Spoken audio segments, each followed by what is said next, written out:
A man talking to us today after he found a human skull while he was working in Augusta. As Renetta Dubose tells us, it could take weeks, maybe months, to identify those remains.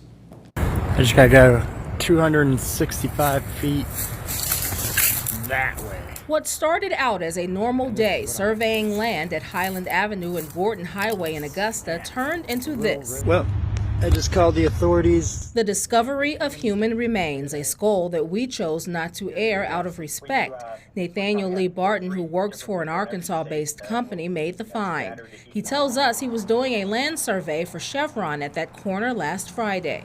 Anytime you're looking for property corners on job, you tend to run into problems where good day you find all of them.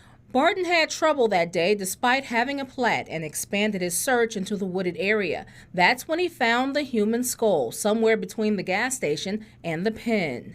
At first, I immediately frozen spots, so at that moment, the only thing I could think of is, oh my God, is there a possibility that's something else? Because it always ends up being something else. This time it's not. Richmond County Coroner Mark Bowen says more human remains were found in that area, and due to the condition of the person, he sent those bones off to the GBI crime lab in Atlanta. You may remember that Cold Case Project visited that lab back in December where those remains are now housed. And from that experience, using another set of remains, we can tell you the process the person will go through in order to be identified. So we could do an x-ray, we could also look at the teeth in place. If our anthropologist looks at this case, they may be able to use the femur to estimate height. They would be able to look at the pelvis, the skull, different things to try to tell us male or female, approximate age so that we can put that out. While GBI does list unidentified remains with the help of an artist online, they also look more into the bones to see if there are other clues that help give the person a name.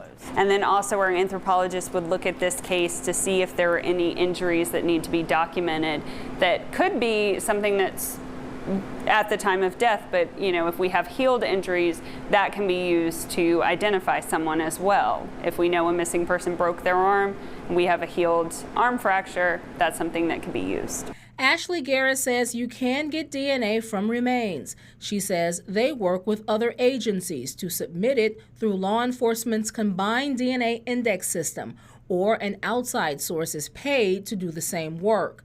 Bones are also placed in NamUs, the National Missing and Unidentified Persons System, if no one claims them in Georgia. In Augusta, Renetta Dubose, WJBF News Channel 6.